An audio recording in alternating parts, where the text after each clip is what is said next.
Alô, você amiga, você amigo do canal Jan. Nós vamos assistir agora a mais um programa Hora da Prosa, que foi veiculado pela Soul TV, no canal Soul Mais Pop.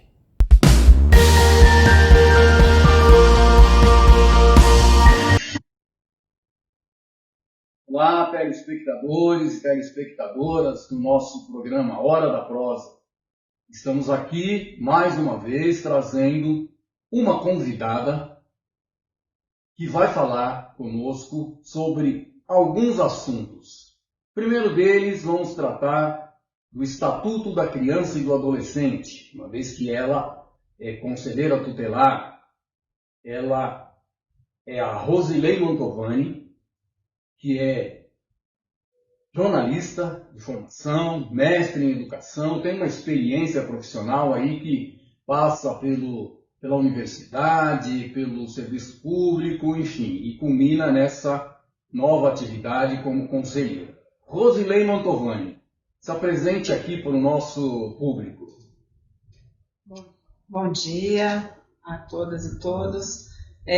Como o Jerônimo já falou um pouquinho, né, da minha história, eu fiz carreira em algumas universidades públicas e privadas, né, trabalhando no setor acadêmico de pós-graduação. Fiz jornalismo, fiz mestrado em educação na Universidade Metodista, onde também trabalhei, e depois fiz carreira no serviço público, né, nas prefeituras do ABC e também na Câmara de Santo André.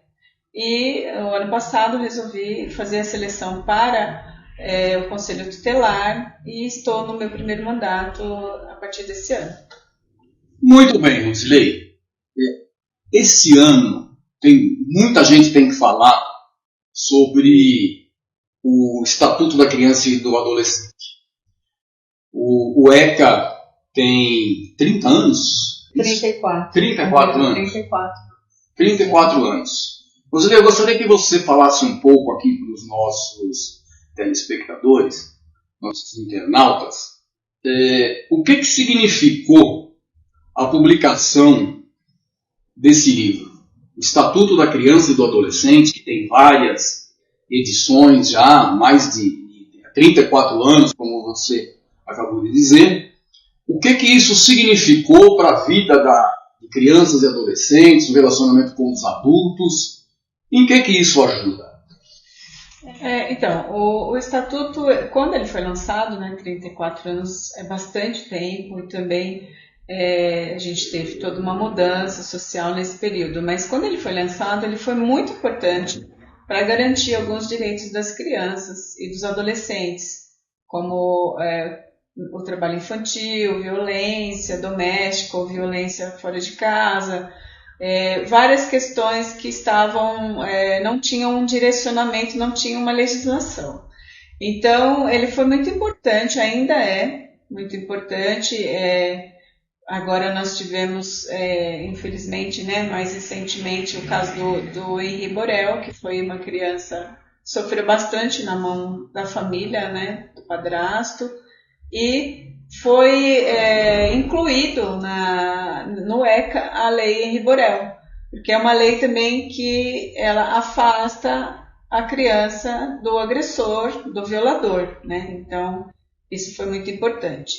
Mas, assim, do meu ponto de vista, tá? É uma questão muito pessoal, que hoje o ECA ele precisa ser revisto, porque, como eu disse, 34 anos dá uma mudança social muito grande, e você vê hoje que os adolescentes, a partir de 14, 15 anos, eles querem trabalhar, eles querem ter uma vida mais, assim, se libertar um pouco daquela questão só de escola, de ter uma vida social com o próprio dinheiro, de comprar suas coisas, não ficar dependente só da família, dos pais ou de algum familiar. E a gente vê muita dificuldade nessa questão, porque tem muitos adolescentes a partir de 15 anos que já não querem mais estudar para trabalhar. E isso é um dificultador, porque assim, como é que você vai arrumar um bom emprego, ou um emprego um pouco melhor, se você também não tem estudo, né? Se você não termina nem o ensino médio, isso atrapalha muito a sua carreira profissional. Então a gente precisaria ter aí um outro meio de colocar esses adolescentes no mercado de trabalho, que é restrito também, a gente sabe disso, a dificuldade que a gente tem de emprego, primeiro emprego, mas do meu ponto de vista tem que ser revisto. O ECA ele garante muitas coisas para as crianças, para os adolescentes, né, para as famílias em situação de vulnerabilidade social, mas do meu ponto de vista ele deveria ser revisto. Ok.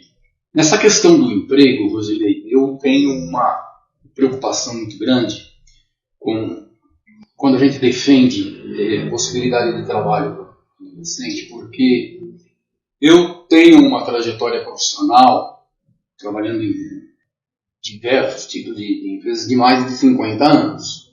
E eu vi muito por aí empresas que se utilizam da mão de obra dos adolescentes como aprendiz ou como esses adolescentes que são encaminhados por programas sociais, por algumas empresas, eles acabam substituindo a mão de obra de trabalhadores adultos, que a empresa deixa de contratar e trabalha com os jovens. Se a gente mexer com isso, voltar a flexibilizar a possibilidade de trabalho dos adolescentes, a gente não pode agravar esse tipo de situação de exploração do trabalho dos adolescentes? Desde que, assim, a gente fala de voltar a trabalhar desde que tenha as suas regras também, né? Porque, assim, a gente, apesar de ter evoluído muito em direitos trabalhistas, hoje a gente ainda tem pessoas muito exploradas, pessoas, não só crianças, né, adolescentes, mas adultos também, com trabalhos sem folgas, com remuneração, uma remuneração não muito boa e sem folgas, né? E muitas vezes pessoas que têm filhos também e acabam deixando de cuidar como deveria, né, a atenção para os seus filhos, para não poder faltar no trabalho, porque senão tem desconto, essas coisas, né? Então a gente ainda tem hoje empresas que fazem essa pressão em cima do trabalhador e da trabalhadora, né? Eu falo mais da mulher, porque geralmente a mulher que fica com os filhos numa situação de separação, sempre a mulher que fica com os filhos e com toda a responsabilidade dos cuidados com o filho, com a filha, para a escola e tudo que envolve, né, a criação e a educação de uma criança.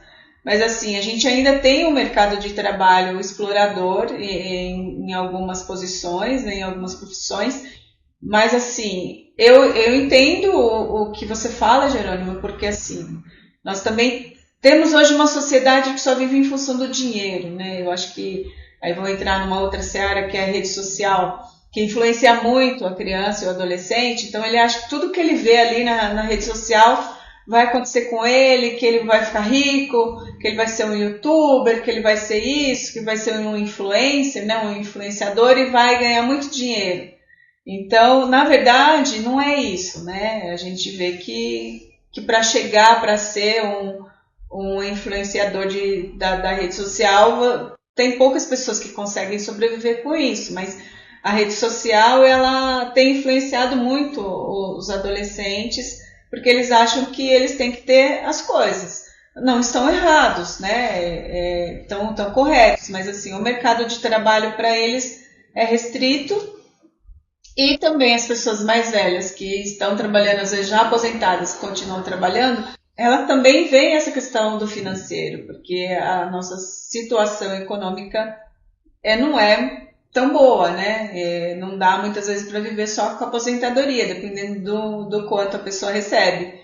Então é um embate aí que precisa ser estudado, que precisa ser revisto, de como inserir esses adolescentes no mercado de trabalho sem prejudicar também a questão dos estudos e sem prejudicar o seu próprio trabalho, né? Sem muita exploração, porque nessa ansiedade, né, de trabalhar e de ter o seu próprio dinheiro, eles podem também ser explorados. Você tem razão nesse sentido. Sim, muito bem, sem dúvida. Hoje em dia a gente tem programas, governo federal, tem algumas prefeituras, governos estaduais que têm programas de incentivo para que o jovem permaneça na escola com bolsa, estudo, etc. Né? Isso pode ser um caminho para a gente evitar a superexploração dos adolescentes no mercado de trabalho?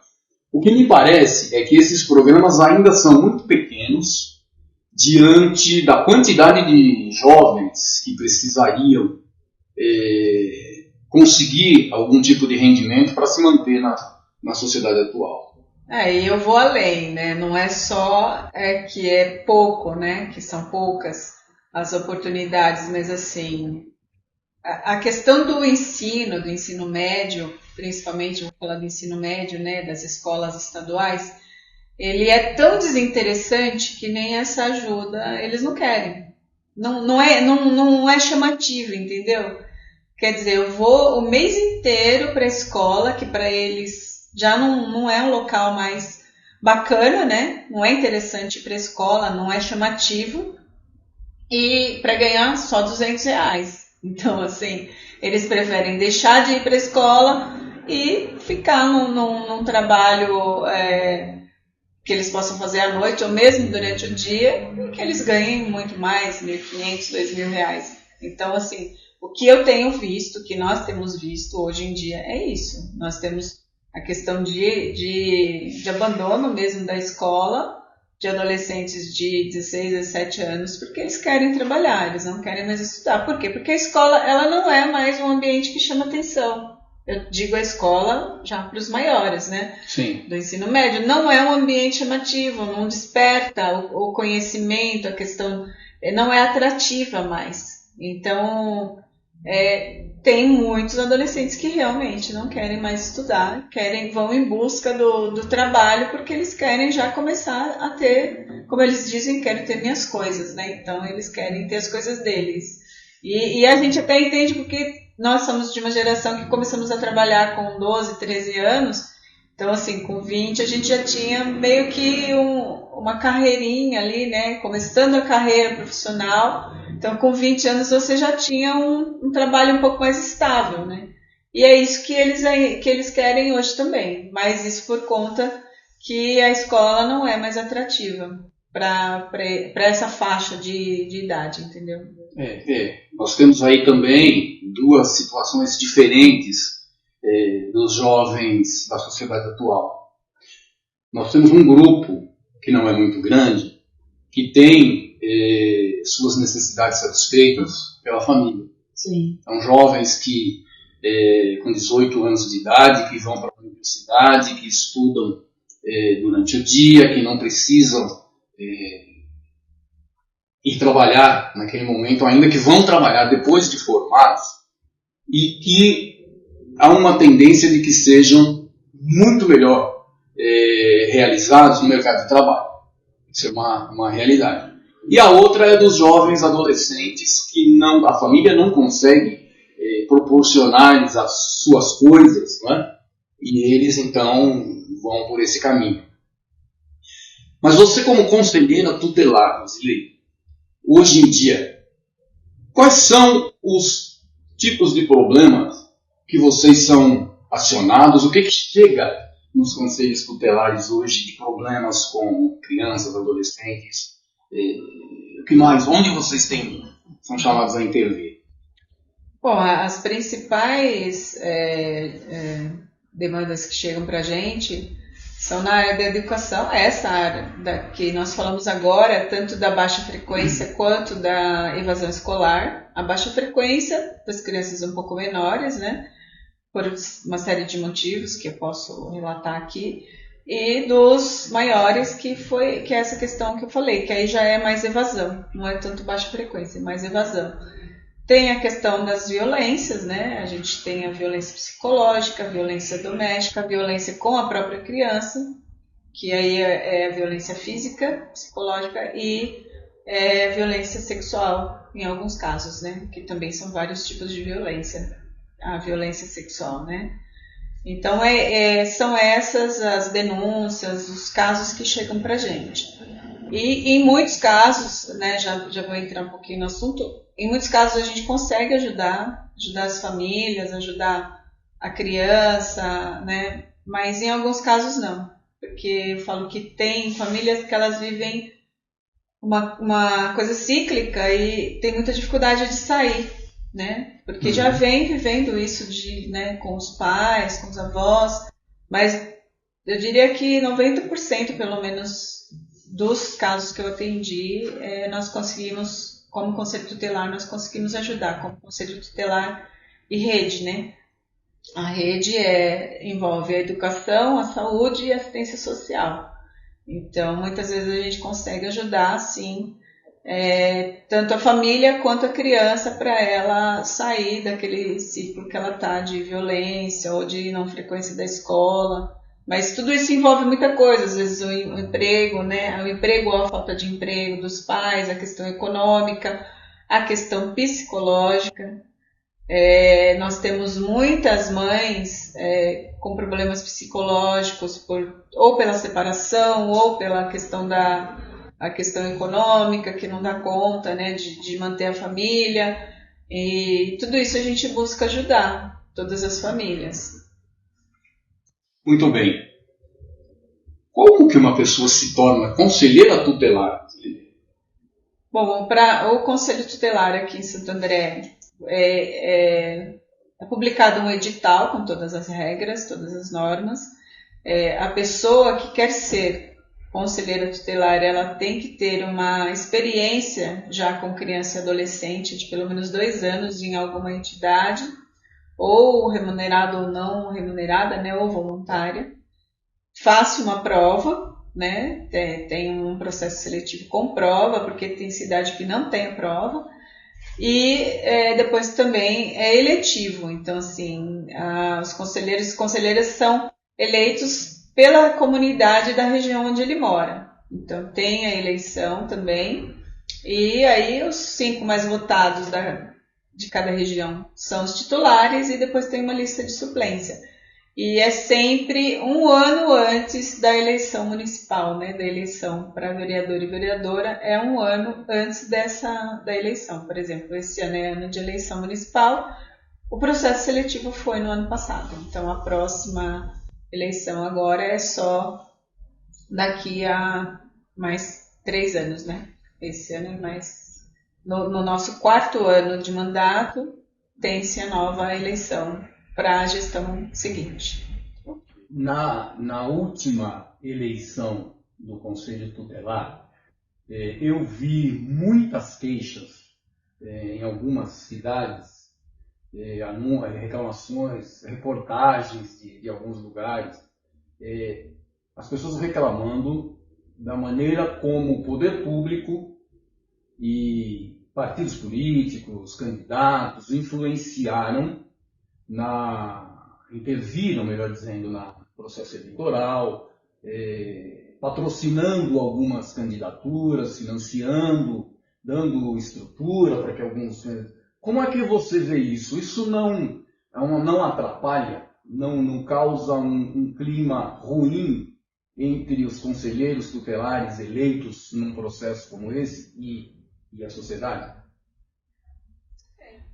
Eu acho assim, do meu ponto de vista, eu vou falar dessa questão que você falou, mas do meu ponto de vista, eu acho pior não ter a prova. Porque, por exemplo, como é que você sabe que uma pessoa tem conhecimento ou não? É uma prova difícil, é uma prova com muito conteúdo de legislação sobre assistência social, sobre educação e sobre o ECA? Mas para você trabalhar com isso, você precisa conhecer. Então, assim, você precisa saber o mínimo do que diz a legislação de educação, né, a respeito da participação dos pais na escola, das crianças, de toda essa questão. De como a assistência social atua, como a saúde atua nas questões com as crianças, né, em vulnerabilidade social, em situação de violência. E principalmente o que diz o ECA. Porque assim, como é que você vai trabalhar com uma coisa que você não sabe os fundamentos? Então, por exemplo, em São Paulo, que é uma cidade super grande, não tem a prova, né? O processo é mais eletivo do que... Então, nesses casos, eu acredito que tenha mais problema. Porque assim, onde não tem... Você não comprova que a pessoa tem o conhecimento da legislação, onde ela vai atuar, com o que ela vai atuar... Aí você pode colocar uma pessoa lá que não tem conhecimento. Nós tivemos recentemente, se eu não me engano, no Rio Grande do Sul, no Paraná, uma conselheira que foi afastada porque assim, ela não queria fazer relatório, ela não queria atender. Então, para que ela foi ser conselheira, entendeu? Sim. São coisas só para receber um salário, só para ter um emprego. Para ser conselheiro vai muito mais além disso. Você se envolve muito nas questões e você tem que saber como atuar também para não prejudicar nenhuma família, principalmente nas questões de acolhimento. Então, assim, você precisa saber até onde você vai. E nós temos um colegiado, tanto o colegiado de 5, né, que é o Conselho Tutelar, são 4 conselhos aqui em Santo André. Cada conselho tem 5, então a gente se reúne ali para discutir entre nós os casos que temos dúvidas, que precisamos de um direcionamento. E tem o Conselho dos 20, né, que é o colegiado dos 20, que é para decidir coisas de âmbito do colegiado como um todo, né, do colegiado da cidade. Mas a gente sempre conversa principalmente com as conselheiras que ficaram que já têm uma experiência, que são de mandatos anteriores, né? Mas eu sou contra essa coisa de não ter prova, eu acho que tem que ter a prova sim. Agora, apoio, como é uma eleição também, as pessoas buscam apoio em vários lugares, na igreja, né, com pessoas conhecidas, e aí a gente só não pode permitir que extrapole, né, isso, porque senão fica ruim também, né? Mas eu acredito que cada um busca um meio, e falaram muito de igreja, mas se a pessoa conhece as pessoas da igreja, tanto evangélica quanto católica, não vejo problema em pedir apoio, né? Em fazer a divulgação com os amigos que estão ali em instituições, com os vizinhos, com cabeleireiras, com todo mundo que você conhece, porque a gente não consegue alcançar todo mundo para pedir voto, porque é um período muito curto também, 30 dias para pedir voto, e tem regiões onde é muito acirrada essa disputa, né? Aqui na cidade de Santo André. Sim. Existe alguma diferença? A cidade de Santo André, por exemplo, é uma cidade que tem realidades muito distintas em alguns bairros mais próximos do centro da cidade e bairros mais distantes, como a região do Parque Mariana, as proximidades ali com a represa, e outros bairros periféricos mais distantes. Existem diferenças de atuação nos conselhos tutelares? Os problemas que chegam são muito diferentes? Nós temos hoje, como eu disse, 4 conselhos, né? Santo André, a gente já sabe que é dividida pelo rio ou pela estrada de ferro, né? Então, a gente divide Santo André pelo Rio Tamanduateí ou pela Avenida do Estado. Então, o lado do centro, ele tem 3 conselhos. Um no centro, um mais naquela região ali da Vila Luzita, aqueles bairros ali, Sítio dos Vianas, e tem um outro conselho que foi criado agora para essa eleição, né, para esse mandato, que é o Conselho 3, que vai ali da Vila Humaitá, e ele pega tipo uma coisa assim, territorial mais comprida, pega Condomínio Maracanã, Jardim Santo André, todos esses bairros dessa região, até lá na represa, e também o Parque Andreense Paranapiacaba. E o 4º conselho, que é onde eu atuo, é do outro lado da Avenida do Estado, que é desde ali da região de Utinga, Vila Metalúrgica até Capuava, e todos os bairros que envolvem da Avenida do Estado até a divisa com São Paulo. Só que a gente tem características diferentes, porque assim, o Conselho 4, ele é mais espalhado, assim, mas tem algumas regiões que têm uma densidade populacional maior, né, ali Capuava, Alzira Franco, Vila Metalúrgica, Utinga, onde mora mais gente. E é diferente do lado do centro, mais aquela região ali de Jardim Santo André, Condomínio Maracanã, que é mais densidade populacional, né? E mesmo Vila Luzita, Sítio dos Vianas. Então, essas regiões, elas têm uma diferença maior de outras regiões como o centro. que tem menos densidade populacional concentrada, que a gente fala, pessoas morando no mesmo bairro, na mesma região. Essas regiões onde tem muita gente, ela tem mais problemas com escola, tem problemas de violência. Então isso é um diferencial no atendimento. Tem mais chamamento do plantão, porque a gente trabalha das 8 da manhã às 5 da tarde no espaço físico de cada conselho, e das 5 da tarde até as 8 da manhã do outro dia a gente está em sistema de plantão, e no final de semana também. Então, alguns bairros que são mais populosos, eles demandam mais chamados, principalmente no plantão, porque aí para fazer a denúncia ou fazer o chamamento pelo número do plantão que está sempre disponível nas redes sociais, na internet e na página da prefeitura. Ok, muito bem. Rosilei, todas as pessoas que vêm ao Hora da Prosa, eu peço para que deixem alguma mensagem para os nossos internautas, nossos telespectadores. Então vou pedir também para você. Você já falou aqui de uma infinidade de problemas, já falou da tua atuação no Conselho Tutelar, já falou da necessidade de reforma no ECA. Eu gostaria que você... O que você deixa de recado principalmente para esses jovens, os adolescentes que você tem lidado mais diretamente hoje? Deixe uma mensagem para esse público. Olha, a mensagem é a seguinte. Primeiro, as mulheres precisam cuidar mais delas, cuidar mais de si, prestar mais atenção nos relacionamentos, porque geralmente os filhos ficam com a mulher. E é uma demanda muito grande, né? Uma mulher sozinha, cuidar de filhos, com tudo que envolve hoje. A sociedade não é tão tranquilo criar um filho como era antigamente. Para os jovens, preste atenção naquilo que vocês estão vivendo hoje, em todas as dificuldades que são encontradas, na falta de oportunidades, nas questões escolares, no que o executivo que eu falo, né, que é o governo, oferece para a gente, a falta de estrutura nas escolas, a falta de saúde, né, de questões de saúde, de médicos, de opção de saúde. Falei muito da saúde. Bom, meu recado é uma observação a partir de onde eu estou, né, agora, nesse momento de conselheira tutelar, que assim, primeiro para as mulheres e para as jovens, tenham cuidado com a vida de vocês, porque a sobrecarga para a mulher ela é muito grande, principalmente na criação dos filhos. Como eu disse aqui, as mulheres elas ficam praticamente sozinhas nas separações para cuidar dos filhos, e é uma tarefa muito grande.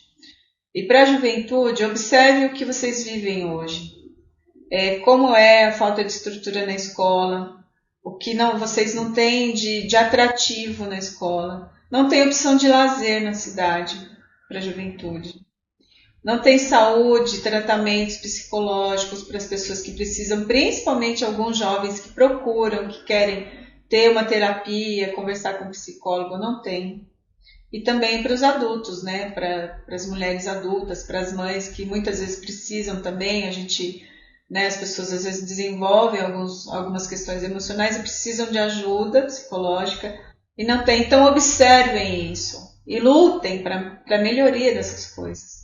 Prestem atenção no que a gente está vivendo aqui na nossa cidade e do que precisa melhorar, do que nós tínhamos de opção de lazer e que nós não temos mais hoje. Que isso é muito importante para as crianças e adolescentes, para melhorar, né? Se distrair, melhorar a sua cabeça, e também as oportunidades que a gente deixa de ter por falta de investimento, porque são vocês que vão lutar pelo futuro de vocês também. Muito bem. Rosilei, quero te agradecer por ter aceito o nosso convite para participar do Hora da Prosa.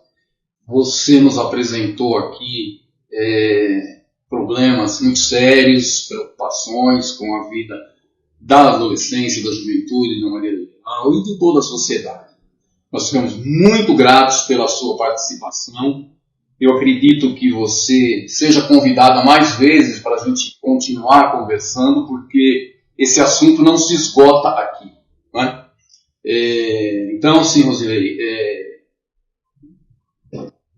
muito obrigado pela sua participação e fique à vontade se você quiser dizer mais alguma coisa para os nossos internautas. Eu que agradeço, porque são assuntos muito importantes para a gente colocar em pauta, em discussão, e tem muita coisa ainda a ser trabalhada e discutida para melhorar tudo isso. Mas a gente tem que estar firme ali nessa luta e não perder a esperança de que tudo pode melhorar ainda para a gente ter uma vida melhor. Muito bem.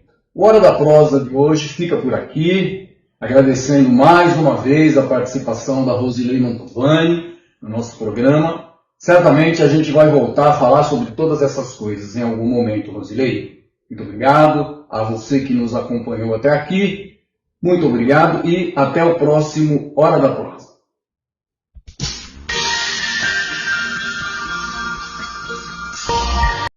E este foi então mais um programa Hora da Prosa, feito para a Soul TV, canal Soul Mais Pop. Eu espero que vocês tenham gostado. Filie-se ao nosso canal, curta, compartilhe e nos ajude a manter o canal sempre ativo. Um abraço e até o próximo.